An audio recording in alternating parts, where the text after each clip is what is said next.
Hi, my name is Mandy, and this is my interview report for Assignment 5 of PIDP 3240. I have the opportunity to work at Okanagan College, hence I have access to some pretty great educators and leaders. My interview questions were based on how these instructors use media to support teaching and learning process for their students.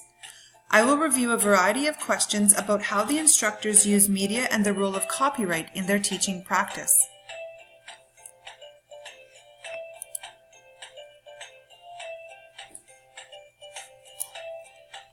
First, we have Rhonda Darbison. She has a Master in Arts of Learning and Technology, and she teaches a variety of vocational courses at the college.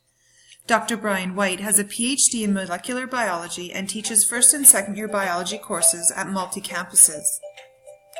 Tracy Riley has a Bachelor of Education and Master of Arts and teaches fundamental English and adult literacy for adult basic education or upgrading.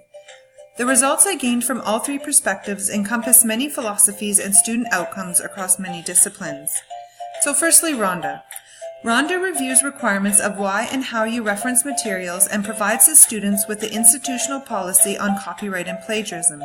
She uses Moodle as well as Google Sheets, as both are easy to connect with students on the most up-to-date course information. She uses Padlet, which is like a sticky note, as it's easy to use and share information. She would not use some textbook websites as they don't facilitate deep learning or interaction among students and instructors. She recommends that media should support, not replace learning and teaching in the classroom, and that instructors have to teach and create meaningful relationships. So what are some constraints of media in her practice? She sees a digital divide, where there will be those that have and those that have not.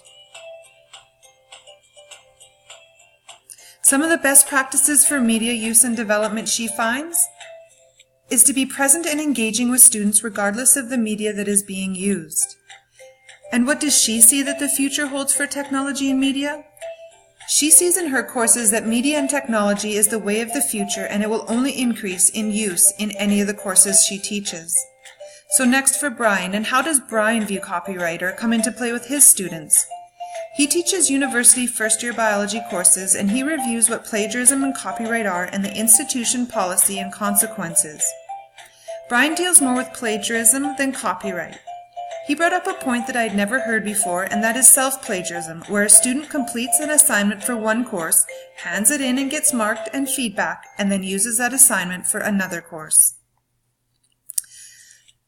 One of the other tools he uses is the publisher gives permission to use anything from their textbook or website in their course lessons for institutions in their textbooks. What are some other media that he would use? Well, he uses PowerPoint presentations and YouTube for videos when appropriate and relevant. He allows cell phone use. He uses an app called Socrative, as it helps educators with formative assessment through quizzes, quick question polls, and exit tickets. He also uses Moodle for quizzes, assignments, and exam results, and for the communication messaging system.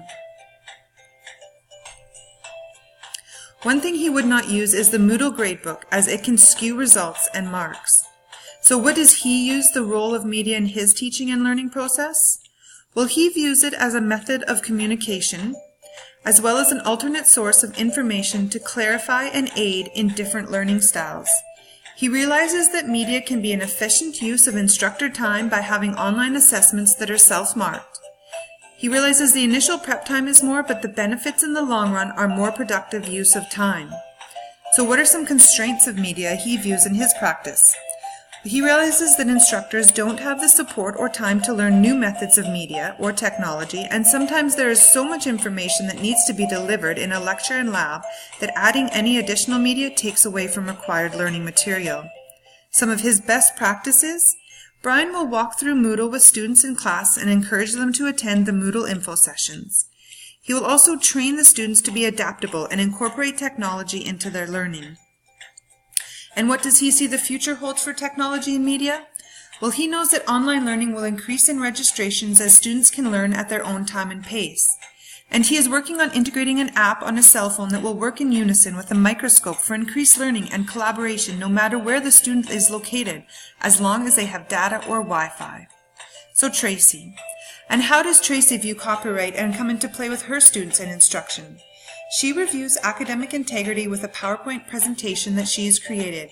She incorporates the institution's policy on copyright and plagiarism and uses avenues such as Schmoop to help her cite MLA references and BibMe, as it has an online writing center to check for grammar, punctuation, and unintentional plagiarism. She would not use cell phones, or e-readers are not allowed in class. She has experimented with allowing students to use their cell phone for a dictionary, but it only created distractions. And what does she see the role of media in her teaching? Well, Tracy uses easy, simple, short PowerPoint presentations, YouTube videos, and TED Talks. All the media that she uses is for educational purposes only, and she recommends it does not exceed 10 minutes of total class time. Some constraints that she finds of media is that some learners may not be able to connect to Wi-Fi and hardware is not always reliable.